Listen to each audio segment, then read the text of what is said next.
Yo, yo, yo, what's up, homies? Hope all is well. I'm gonna do a little bit of a different thing. I'm gonna make a small little series on the impact of coronavirus in our stock market. Why did it go down?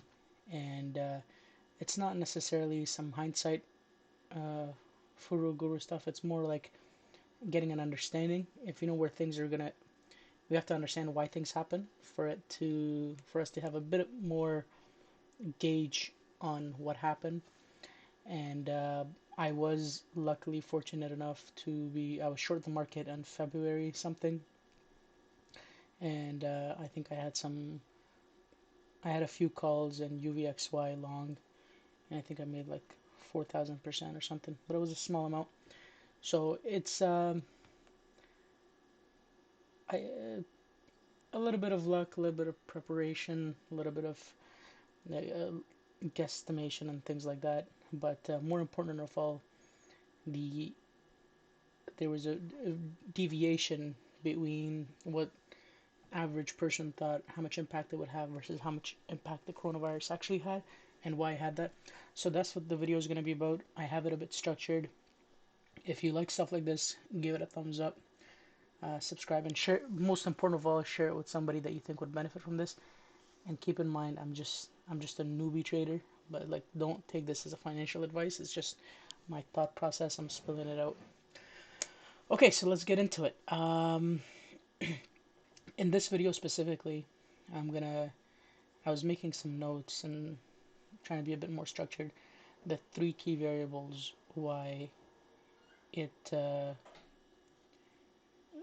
variables why the stock market reacted the way it did from coronavirus. So quickly, perception, economical impact, and the third one is the fear from keeping it low, keeping from not letting people overreact. So those are the key components. I'll go a bit detailed on it.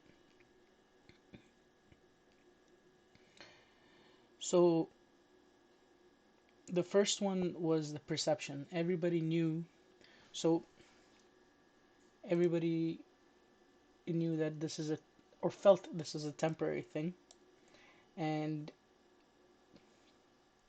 they were trying to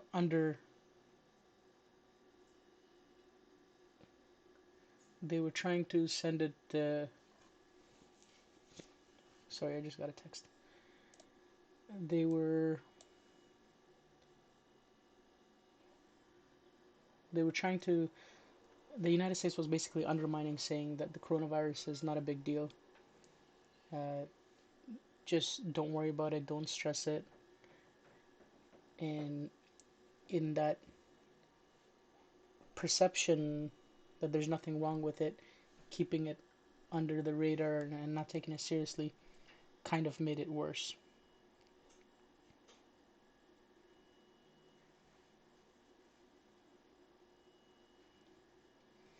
So one of the other points that I wrote down.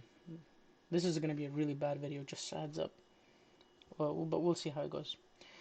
So what the government was basically saying is, oh, there's nothing wrong with it, nothing wrong with it. This is a small temporary thing, nothing to be fearful of. But the truth of the matter is that they didn't even have the proper tests, and the worst part is they didn't have the communication with it. So the CDC, if you guys followed up on the news a few weeks ago, they're like, we don't really know how many people are infected, and people are like, what do you mean you don't know? Like all the other countries, they were saying, oh, ours is not as bad as China and things like that. And then, to their surprise, the CDC does their own testing, but the tests were also sent out to some private companies. They were doing their own testing, but they didn't have to report back to the CDC. So the government was saying, don't panic. I mean, in their defense, they were trying to make sure that it does not come from a spot of fear. It like so that people don't panic. You know the concept. If an exit, everybody runs and they're gonna get hurt. But they didn't have the proper means of communication to talk to the private people, the private clinics, to know how many people there were, and they were telling everybody it's not a big deal. They didn't have proper tests. There was a lot of people that should have gotten the tests, and they were like, "Well, I was in China for a month or two, or I was there for no, I was in China for a day or two, or I was in Japan, things like that." And they're like, "I feel sick." They're like, "Yeah, sorry, we can't give you a test."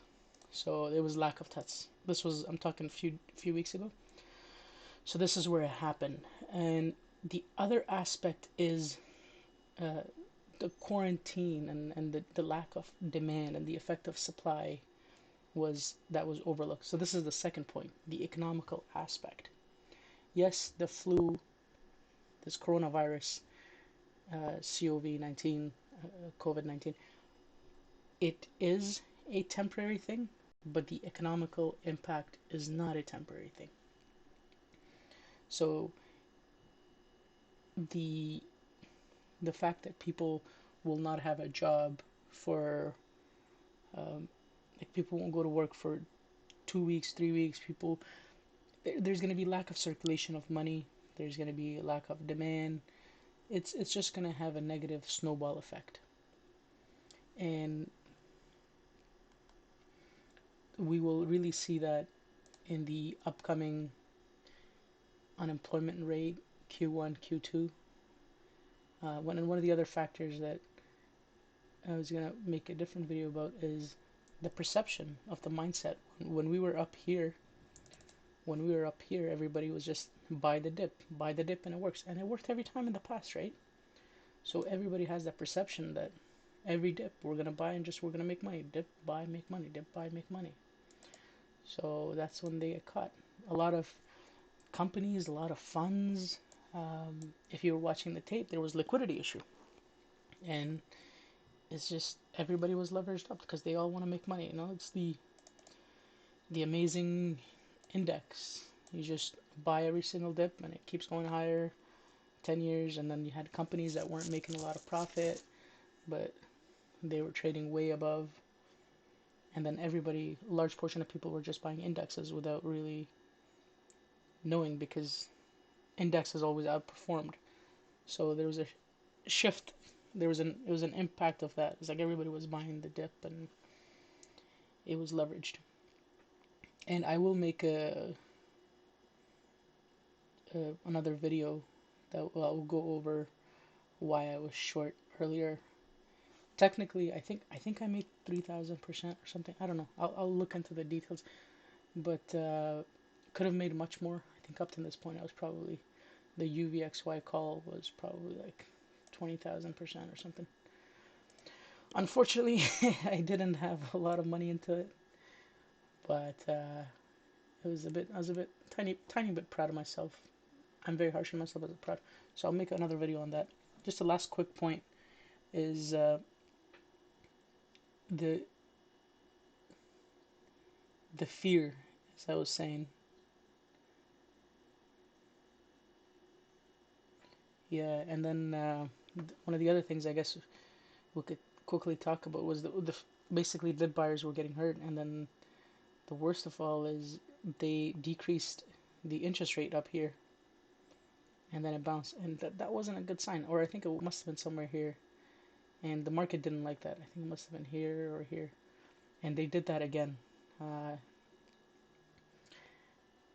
it's a bit of a long topic video, but in my opinion, I don't know. I don't think the timing is correct, and I don't think that's what market wants to see.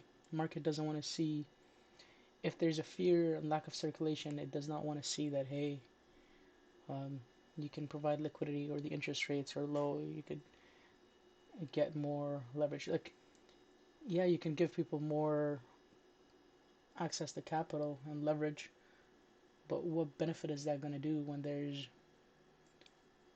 no money circulation, when there's no demand, when there's no spending? And if anything, in my opinion, I think that could have made it really worse. The first one I was sure, like I was like, no way, the market's gonna like that. I know the thesis was correct. So yeah, I can go detail into that in another video. Overall, in summary, what is why did the market go down low? What happened with the coronavirus? So or why did it have a bigger impact than it did? One of them was the perception, the lack of proper actions, and I don't. I'm not a fan of Trump, nor do I hate Trump. I don't hate anybody, but I do think it was not correct in their part to not only not have the proper test, but not have a proper means of communication. How could you tell everybody that it's not a big deal when you don't even know how many people are affected? People didn't have the proper tools, proper testing. So when somebody needs to get tested, they couldn't get the tests. And then they're telling everybody it's okay. And then when it goes to a state of panic, and even now they don't know. I think 2 weeks from now it will come out how many people are truly affected. If they say true and they keep the numbers real, that's when it will come in, and then it will be like, oh well, 2 weeks, and then potentially there'll be a quarantine, which I think would be beneficial. So, but there will be, I think that might also be a panic stage. It could be that the market priced that in potentially, but that would be another stage, unemployment rate, and then if there's a quarantine. Um, so they didn't do a good job at proper timing action. They were just telling people don't panic, as opposed to being like, hey, you know what, we should get the tests ready and things like that. The second point, why the coronavirus had an impact is it's not really the fear that we're all gonna die, etc. It was more the economical impact. I think a lot of traders or a lot of retail investors were taken up by a shock, and I think this is where I got a bit lucky. I kept my short position on, and I wrote it longer because I was like, this is not just a blip. It will have a economical impact, and I knew the mindset. Everybody was just like buy every single dip, and it will always work. And with the election coming, uncertainty, and with how the economy was run, so that was the other thing. There was the economical impact, and the third thing was the them trying to keep it calm. Uh, that just backfired, and now they did a 0% interest rate, 0.025, just like an hour ago. So, and that's just, and they did another rate cut a few weeks ago, and I think they know, because Powell knows that how much deep trouble they could be, how badly companies are leveraged. Could be a possibility some will go bankrupt. Anyway, it's supposed to be a quick video, so hope you guys enjoyed it. If you did, share it with somebody, or let me know what your thought processes are in the comments below. I would love to hear counterparts to this, or agreement or disagreement. Just get a dialogue going, because this is not something that I specialize in. I'm pretty bad at it, but I would love to learn more. And if you found this to be important, or you think there were some key valuable levels, share it with somebody. And thank you guys. Click subscribe and like if it benefited you. Take care. Have a good day.